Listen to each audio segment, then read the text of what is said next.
नमस्कार, आदाब, सत श्री अकाल मित्रों। मैं निट्स क्राइम अब तक फैमिली में आप सभी का फिर से स्वागत करता हूं। उम्मीद करता हूं आप सभी स्वस्थ और कुशल मंगल होंगे। दोस्तों, कानून की नज़र में कभी भूत प्रेत और आत्माओं को तरजीह नहीं दी जाती है, लेकिन एक ऐसा किस्सा है जिसमें बाकायदा ऑफिशियली तौर पर इसे पेश किया गया है। इसलिए कहानी थोड़ा और दिलचस्प हो जाती है, क्योंकि यह आज के दौर की घटना है जिसमें खुद एक पुलिस ऑफिसर इसका जीता जागता गवाह है, जिसने इस केस की पूरी जांच पड़ताल की है और तहकीकात की है। इस केस में जो सस्पेक्ट है वह किसी को दिखाई नहीं देता, वह एक भूत है और इस भूत की सच्चाई उसे पता करनी है और सबके सामने लाना है, उसे कोर्ट में पेश करना है। लेकिन उसे अभी तक यह नहीं मालूम है कि वह भूत मेल है या फीमेल है, उसकी उम्र क्या है, कौन है, कहां से आया है और उसका नाम क्या है। लेकिन फिर भी पुलिस इसकी जांच में जुट जाती है और इसकी जांच भी करती है और बाकायदा इसका प्रमाण और दस्तावेज पुलिस रिकॉर्ड में पेश भी करती है, जो आज भी मौजूद हैं। दोस्तों, आते हैं अब कहानी पर। आज की कहानी है मैड्रिड शहर की। मैड्रिड शहर को फुटबॉल के लिए भी जाना जाता है। मैड्रिड शहर में ऐसा एक केस हुआ जो इससे पहले न कभी हुआ था और न शायद आगे कभी होने की कोई उम्मीद है। कहानी है एक 18 साल की लड़की की, जिसका नाम है स्टेफिना लाजरो। ये स्टेट फिनाले जारो के पास ही एक अपार्टमेंट में रहती है। इस अपार्टमेंट का नाम था लुइस मैरी 8 अपार्टमेंट। स्टेफिना 18 साल की हो चुकी थी, वह कॉलेज में पढ़ती थी। अभी तक सब कुछ ठीक ठाक ही चल रहा था, लेकिन वह अब कुछ दिन से अचानक उसके हाव भाव में तब्दीलियां आना शुरू हो गई थी। स्टेफिना की फैमिली में उसके भाई बहन के साथ उसके मम्मी पापा, कुल मिलाकर वह 5 लोग रहते थे। लेकिन आजकल जो उसके अंदर तब्दीलियां आई थी वह कुछ इस तरह से थी। वह अपने भाई को देखकर अचानक गुर्राने लगती, फुसफुसाने लगती और एक सांप की तरह अपने भाई के ऊपर अटैक करती। दीवारों को अपने नाखूनों से नोचने लगती। किसी को भी उसका बिहेवियर समझ नहीं आ रहा था। इसको लेकर उसके परिवार वाले काफ़ी परेशान थे, उसकी सेहत भी बिगड़ने लगी थी। फिर उसके माँ बाप ने एक दिन इस बारे में पूछा तो उसने बताया कि मुझे भी नहीं मालूम ऐसा क्यों होता है, लेकिन उसने बताया कि मुझे आधी रात में एक अजीब साया नज़र आता है, लेकिन उसे देखने पर ऐसा लगता है कि वह इंसान तो नहीं है, इसके बजाय ही वह कुछ अजीब सा लगता है और उसे देखते ही मुझ में बदलाव आना शुरू हो जाता है और मैं ऐसी अजीब हरकतें करने लगती हूँ। बाद में जब उसके माँ बाप ने उस पर नज़र रखना शुरू किया और उसके बारे में जानना शुरू किया तो उन्हें पता चलता है कि वह तंत्र मंत्र की किताबें अक्सर पढ़ा करती है। शायद ये सब उसी का असर है, इसलिए उन्होंने उसके कमरे से वह सारी किताबें निकालकर बाहर फेंक दी। हालांकि ये लोग कैथोलिक क्रिश्चियन थे और धार्मिक बातों में यकीन भी रखते थे, लेकिन इन सब के बावजूद 6 महीने गुजर चुके थे, लेकिन फिर भी उसकी सेहत में कोई सुधार नहीं हुआ, जबकि इसके उलट उसकी सेहत लगातार बिगड़ती जा रही थी। इस दौरान वह स्टेफिना को तमाम डॉक्टरों के पास भी ले गई, पादरी और प्रीस्टों को भी दिखाने का बखूबी प्रयास करते हैं, लेकिन इन सब का उस पर कोई खास असर नहीं हो रहा था। सबने बस यही कहा कि इसे किसी भी प्रकार की मेंटल प्रॉब्लम या हेल्थ इशू नहीं है और ना ही इस पर किसी भूत प्रेत का साया है। ये कहानी शुरू हुई 1990 के आखिर से और फिर 1991 तक सब कुछ यूं ही चलता रहा। आखिरकार उसके माँ बाप ने अगस्त 1991 में स्टेफिना को एक सरकारी और बहुत ही अच्छे अस्पताल में भर्ती कराया और वहां पर 3 हफ्ते तक उसका इलाज चला। काफी सारे डॉक्टरों ने उसका चेकअप किया, अपनी अपनी रिपोर्ट पर स्टडी की, लेकिन उन सबको उसके अंदर किसी भी प्रकार की कोई फिजिकल मेंटल बीमारी नजर नहीं आई। लेकिन बस उन्हें उसकी गिरती सेहत का राज नहीं समझ में आ रहा था। और फिर 3 हफ्ते के बाद अचानक से उसकी एक दिन मौत हो जाती है। यह खबर उसके घर वालों को भी दी गई तो वह यकीन ही नहीं कर पा रहे थे, क्योंकि अभी कुछ घंटे पहले ही उससे मिले थे और वह बिल्कुल स्वस्थ और ठीक ठाक थी। वजह किसी को समझ नहीं आ रही थी कि किस वजह से उसकी मौत हो गई। हालांकि इस बात को लेकर डॉक्टर्स भी काफी हैरान थे। अब जब उसकी मौत हो गई थी तो फिर उसका पोस्टमार्टम फिर होता है, फिर ऑटोप्सी रिपोर्ट भी तैयार की जाती है, लेकिन ऑटोप्सी रिपोर्ट में भी कुछ ऐसा खास नजर नहीं आया, क्योंकि ऑटोप्सी रिपोर्ट में साफ तौर पर लिखा था कि उसके ऊपर किसी चोट या जबरदस्ती करने का कोई निशान नहीं है। उसके अंदर कोई ऐसी बीमारी भी नहीं है जिसकी वजह से उसकी अचानक मौत हो जाती। बस इतना जरूर लिखा था कि उसकी मौत दिल की धड़कन रुक जाने की वजह से हुई है।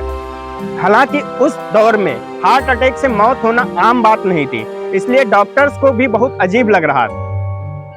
कि 18.5 साल की नौजवान लड़की को हार्ट अटैक कैसे पड़ सकता है। हालांकि उसके माँ बाप ने अपनी बेटी की बॉडी को वहां से लेकर चले जाते हैं और पूर्ण कैथोलिक रीति रिवाज से उसकी बॉडी को दफना दिया जाता है और फिर वह लोग अपने घर लौट आते हैं, क्योंकि स्टेफिना अपने भाई बहनों में सबसे बड़ी थी और उसके माँ बाप उसको बहुत प्यार भी करते थे, इसलिए उन्होंने उसकी सारी चीजें उसी के कमरे में सहेज कर रख दी और उस रूम को लॉक कर दिया। बीच बीच में जब उसकी सफाई करते थे, फिर एक हफ्ते के बाद सफाई करने के दौरान देखते हैं कि उसके कमरे की बेडशीट, बिस्तर इधर से उधर पड़ा है, बुक्स भी इधर से उधर पड़ी हैं, दीवारों पर जो तस्वीरें लगी हैं वो भी इधर उधर हैं।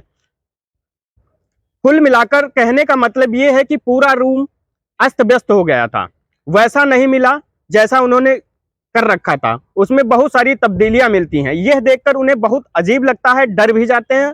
हद तो तब हो जाती है जब 2 दिन के बाद रात के समय उस कमरे से अजीब अजीब आवाजें आने लगती हैं। उन आवाजों के बीच में मॉम मॉम की आवाजें भी आ रही थी। ये सुनकर सब बहुत ही दंग रह जाते हैं, लेकिन फिर भी वह हिम्मत करके उस दरवाजे को खोलते हैं। दरवाजे के अंदर जैसे ही प्रवेश करते हैं तो उन्हें फिर से वही सारी चीजें दिखाई देती हैं। पूरा रूम अस्त व्यस्त हो गया था, कमरे के अंदर तेजी से ठंडी हवाएं चल रही थी, जबकि ये बाहर का वातावरण बिल्कुल शांत था, बाहर ऐसी कोई हवा नहीं चल रही थी। फिर वह नोटिस करते हैं कि स्टेफिना जैसे पहले करती थी, उसको दौरा पड़ता था, जब दीवारों को नोचना शुरू कर देती थी। क्योंकि उस कमरे की दीवारें लकड़ी की बनी हुई थी, इसलिए उन्होंने सारी की सारी दीवार बदलवा दी थी, उन पर कोई निशान नहीं रह गया था।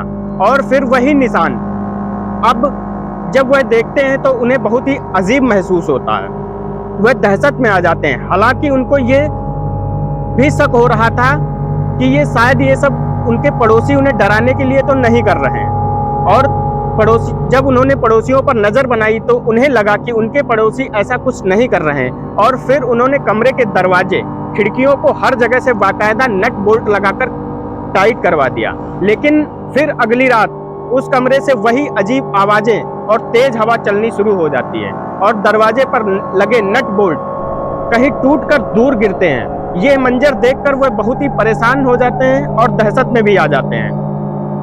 लेकिन समाज में अपनी बेइज्जती होने के डर से वह किसी से कह नहीं पा रहे थे। लेकिन फिर भी काफी हिम्मत करके उन्होंने अपने पड़ोसियों से इस बाबत चर्चा की, तो पड़ोसियों ने उन्हें बताया कि हाँ, मुझे भी आपके यहाँ से इस तरह की आवाजें सुनाई देती हैं। फिर पड़ोसियों ने आपस में मशवरा किया कि स्टेफिना के घर वालों से कहा कि आज हम सब साथ मिलकर इस नज़ारे पर नजर रखते हैं, देखते हैं क्या होता है। उसके परिवार वालों ने भी हामी भर दी और फिर अगली रात वही हुआ जो रोज होता था।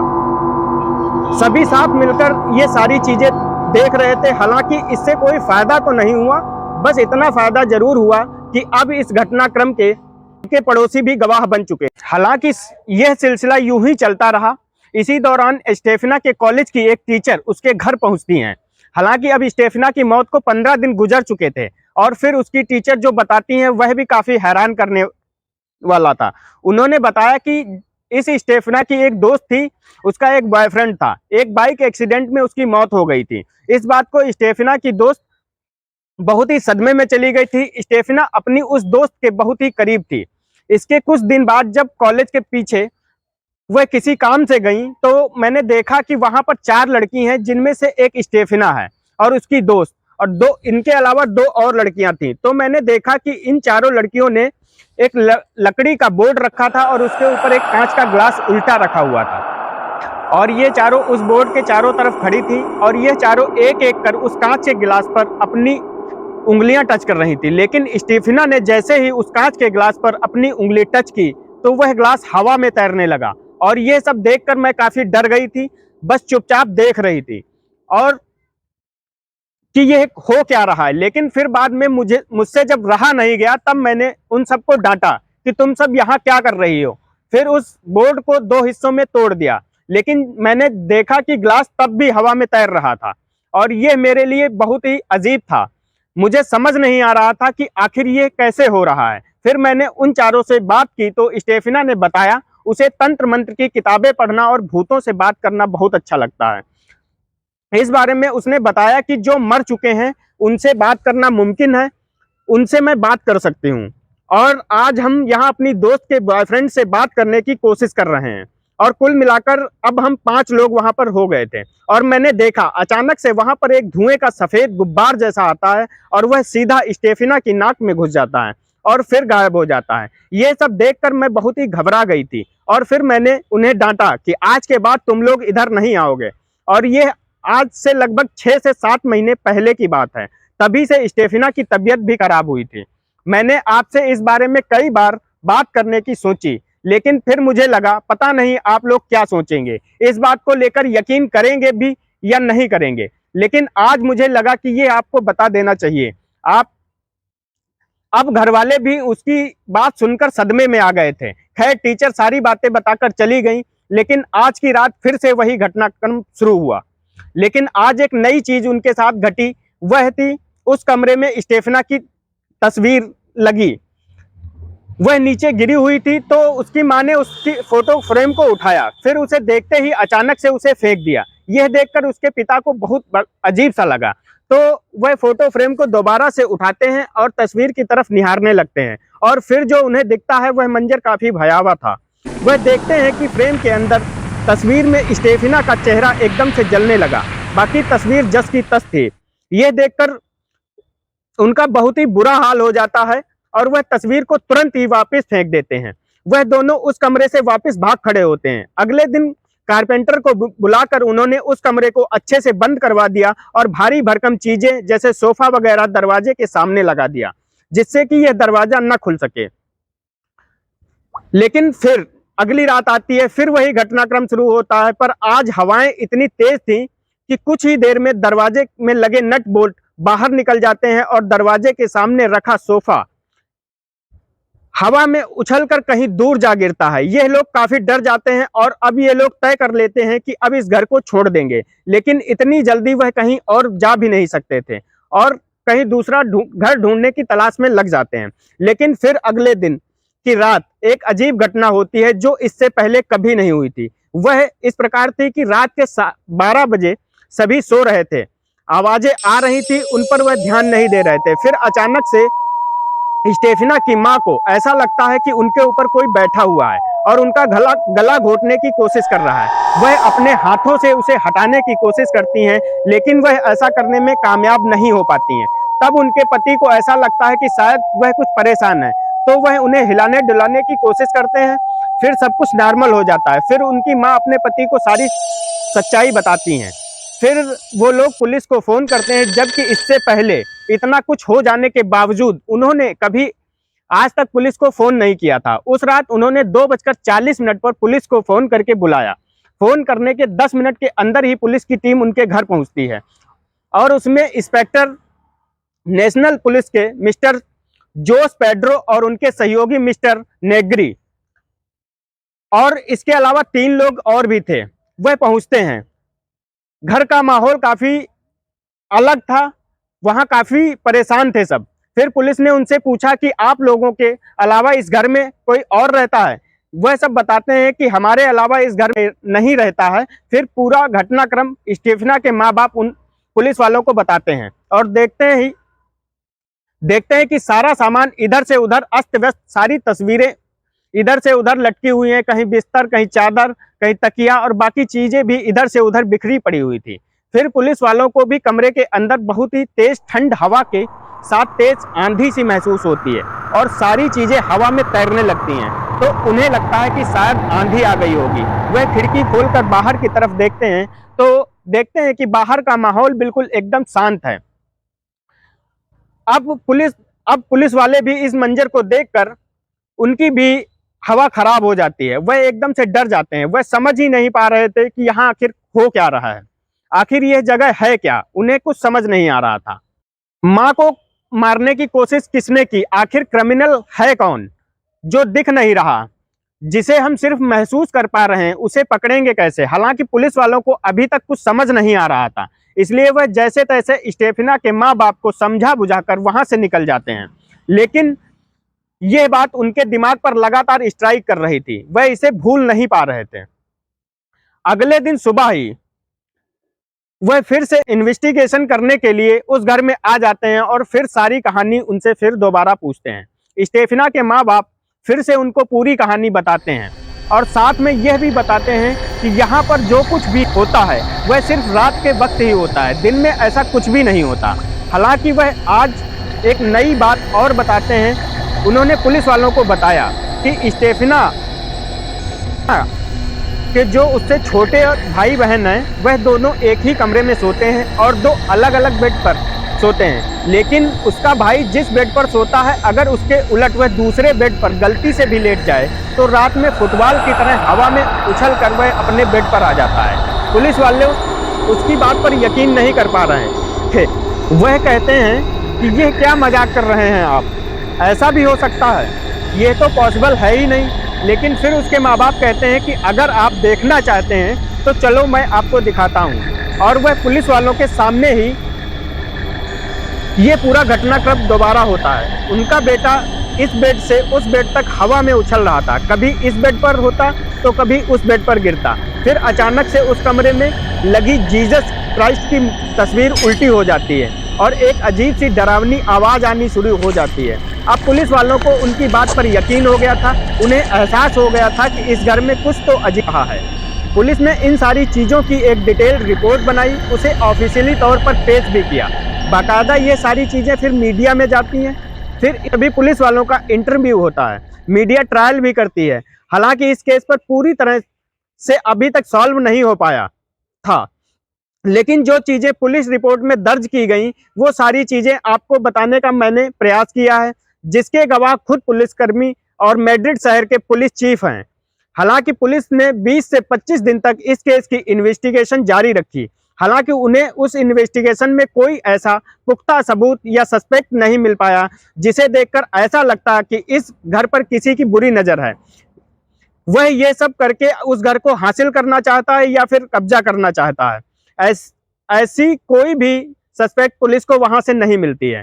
पुलिस भूत प्रेत और साया होने की बात को ऑफिशियली स्वीकार तो नहीं कर सकती थी, लेकिन पुलिस टीम ने प्रत्यक्ष रूप से इन सारी चीजों पर वहां पर एहसास जरूर किया और स्वीकार भी किया। इसका जिक्र उन्होंने मीडिया इंटरव्यू में बखूबी किया। फिर बाद में थक हार कर पुलिस टीम ने स्टेफिना के घर वालों को मशवरा दिया कि आप इस घर को छोड़कर कहीं दूसरी जगह शिफ्ट हो जाइए।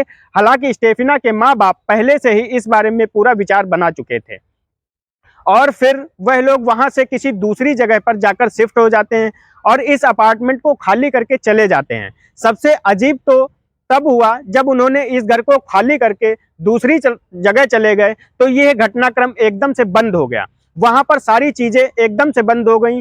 अब यह क्या था और क्या नहीं था, लेकिन जो भी था वह काफी भयानक था। हालांकि इस घटनाक्रम पर एक फिल्म भी बनी है, वेरोनिका, और कहते हैं कि वह बहुत कम लोग ही हैं जो उस फिल्म को पूरा देख पाते हैं। शायद आप में से भी तमाम लोगों ने इस फिल्म के बारे में सुना और देखा होगा। आज इस कहानी को गुजरे 33 साल के तकरीबन हो चुके हैं, फिर भी स्पेन के इतिहास में आज भी ये कहानी लोगों के दिलों में जिंदा है। प्रयास रहेगा कि आपको इस रिपोर्ट के कुछ अंश फोटो के माध्यम से आपके सामने प्रस्तुत करें। दोस्तों, आज की कहानी में बस इतना ही। मिलते हैं एक नई कहानी के साथ अगले एपिसोड में। उम्मीद करते हैं आप सभी ने हमारा चैनल सब्सक्राइब कर लिया होगा।